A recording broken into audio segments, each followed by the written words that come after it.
praticamente 1,2 bilhão de receita recorrente, né? Então, Perfeito. no levantamento que a gente fez de receita recorrente, é absurdamente o maior do Brasil. 90. Hoje uma camisa do Flamengo, eles fazem lá comemoração do Mundial de 81, em 2 semanas esgotaram todos os produtos, você não consegue mais comprar. Então. Eu pessoalmente acho que compete muito bem, ganhou a Copa do Brasil ano passado, querendo ou não, né, no meio disso tudo. Mas quando você faz um investimento de 400 milhões, tem uma despesa com futebol de quase 1 bilhão.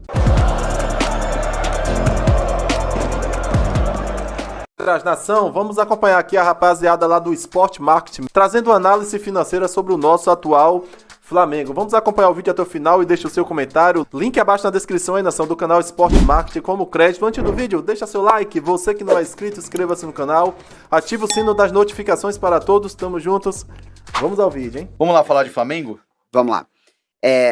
Assim, pessoal, basicamente, quando eu penso em Flamengo, a primeira coisa que a gente vê é um clube que teve um resultado, a gente brinca aqui, flat, né?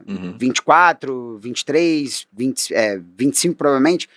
São anos que o Flamengo basicamente tem feito o dever de casa, né? Uma receita recorrente acima do bilhão, né? Portanto, um clube que não depende da venda de jogadores, isso é muito positivo. Um clube que, para um orçamento, para um universo, né, de 1,337 bi de reais, você ter um déficit de 1 milhão de reais é nada, né? Um investimento em futebol na casa de 930 milhões de reais. Assim, eu te diria que o Flamengo hoje, ele tá fazendo tudo dentro dos conformes, né? Só muito legal você ter falado isso mesmo, né, Chata? Porque praticamente 1,2 bilhão de receita recorrente, né? Então, no levantamento que a gente fez de receita recorrente, é absurdamente o maior do Brasil. 94% da receita é recorrente. Exato, é algo que mostra que o clube vem fazendo um dever de casa, porque a gente tem que pensar nessas receitas como parte publicitária, comercial, match day, plano de sócio-torcedor, venda de produtos, todo o que a gente chama de ecossistema, né?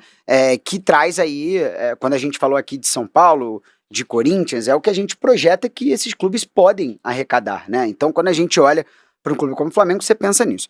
O grande problema do Flamengo, Chata, posso só fazer um parênteses antes de você falar sobre o problema? Porque tem um lado que é importante valorizar nisso que você falou, né?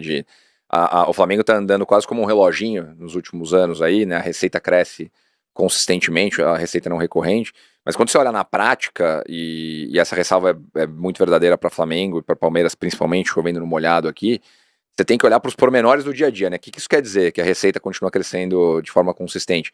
Que o patrocinador é bem atendido, que o cara renova contrato, que o cara aumenta o valor que ele investe no clube na renovação de contrato, que o sócio-torcedor está sendo bem tratado e o cara vê valor em continuar pagando, o churn do sócio-torcedor é menor, e a venda de camisa também aumenta, que seja um sortimento maior de produto. Então todo o trabalho de formiguinha que é feito no dia a dia se traduz nos grandes números, né? No fim, isso tem que ser valorizado também. Perfeito, é o que a gente chama até de mercado de expectativa, né? Hoje uma camisa do Flamengo, eles fazem lá comemoração do Mundial de 81, em 2 semanas esgotaram todos os produtos, você não consegue mais comprar, então você vai aumentando, o valor dos produtos vem encarecido e tudo mais, mas enfim, qual que é talvez o grande X da questão? O que aconteceu em termos não financeiros no Flamengo em 2024?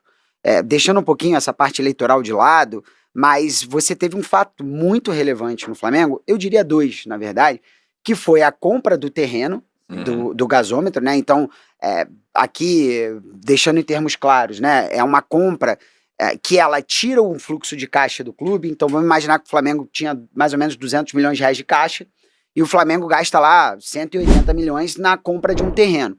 Fazendo paralelo, é quase que, né, nós, pessoas físicas aqui, você tem um dinheiro no banco, vou comprar um apartamento novo, né, comprar uma casa nova. Eu tenho que usar metade do que eu tenho no banco para dar entrada no apartamento. Exato. E aí depois eu vou ter que ver o que eu vou fazer com o apartamento, né, se eu vou reformar, se eu vou usar como ele tá. Perfeito, porque tudo bem, contabilmente, a compra de um terreno, você não está, na verdade, gastando dinheiro, você está transferindo para o que a gente chama de imobilizado.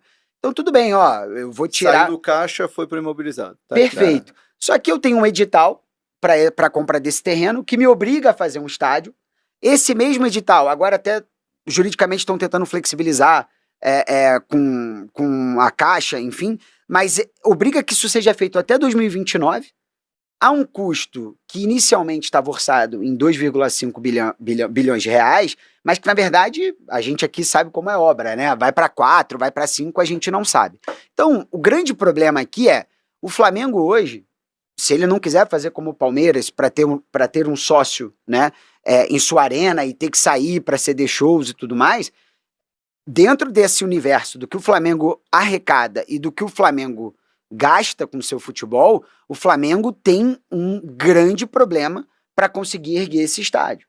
Sendo que, em qualquer obra, se você está falando em 5 anos, você não pode chegar para construir um estádio e falar, olha, eu vou destinar 300 milhões, a não ser que você vá a mercado de capitais e faça uma operação estruturada, conforme o Pedro acabou de explicar aqui. Então isso chamou muito a atenção, principalmente num segundo fator, que foi o gasto em elenco no Flamengo no ano de 2024.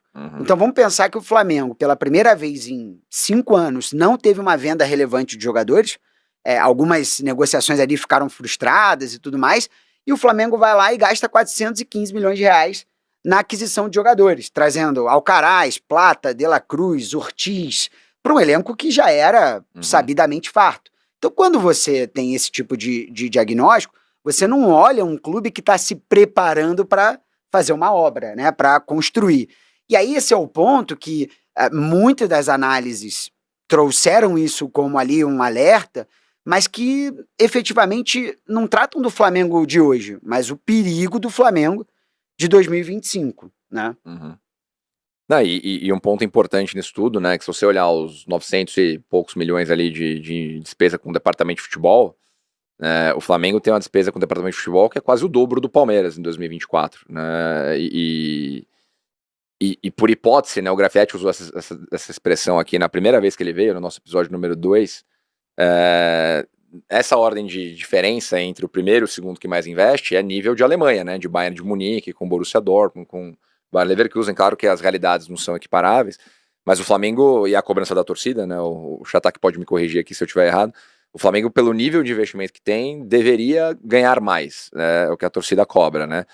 Eu pessoalmente acho que compete muito bem, ganhou a Copa do Brasil ano passado, querendo ou não, né, no meio disso tudo, mas quando você faz um investimento de 400 milhões, tem uma despesa com futebol de quase 1 bilhão, e a expectativa é que você sempre ganhe, você se coloca numa situação mais complexa, né, ao invés de ter uma despesa um pouco mais controlada, né, usando o exemplo nosso aqui como PFs novamente, né, se eu comprei o terreno e vou ter que construir a casa, cara, talvez eu não tire férias por 3 anos, talvez eu pare de sair para jantar, talvez eu, cara, comece a vender umas coisas que eu tenho que eu não preciso mais usar, né, é o caminho inverso que eu tomo, né, não um caminho de gastar mais para tentar ganhar e não conseguir, e aí com certeza entra o elemento político de um ano eleitoral, né. Perfeito. E isso também mostra que talvez você tenha, assim, um gasto excessivo por uma situação eleitoral, mas que dentro de um espectro geral do clube, né, e eu falo isso até olhando para o Palmeiras hoje, né, o palmeirense e o flamenguista, eles vão rezar lá de noite e eles prometem que eles não vão viver aquilo novamente.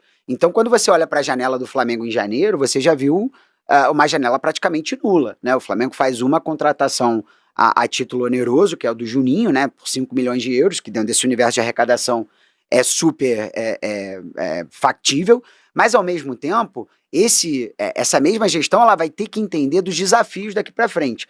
Vou dar um dado aqui para vocês que ninguém está pensando e falando nisso, mas pelo novo pacote de receitas televisivas, né, dos direitos de transmissão, independente se Libra ou LFU, as discrepâncias foram reduzidas. Talvez não como os clubes queiram, mas é fato que Flamengo, Palmeiras vão arrecadar menos em direitos de televisão. Então vamos pensar, eu tenho o gasto que é o dobro do Palmeiras em gestão de futebol, mas eu vou reduzir a minha receita de televisão, portanto eu vou ter que caprichar lá em mais patrocínio, mais direitos de atletas vendidos, mais match day, mais sócio-torcedor, e isso é algo imprevisível, que o clube vai ter que trabalhar dia a dia, e além disso eu ainda tenho que destinar um dinheiro para construir o estádio. Então, hoje, o grande problema não é o que aconteceu no Flamengo, mas é o que a gente pode ter como algo que leve o Flamengo a um patamar mais preocupante, tá? E um pequeno detalhe aqui, que eu acho que é importante só a gente frisar, é que o Flamengo, e aí eu acho que tem que haver essa competição natural, né, entre os principais players do futebol brasileiro, Cara, o Flamengo tem um tempo que não vende um jogador relevante de base, né? E o Palmeiras ali, né? Olha, eu tenho uma receita de 800, né? Arredondando, e tô ganhando 1.200 todo ano.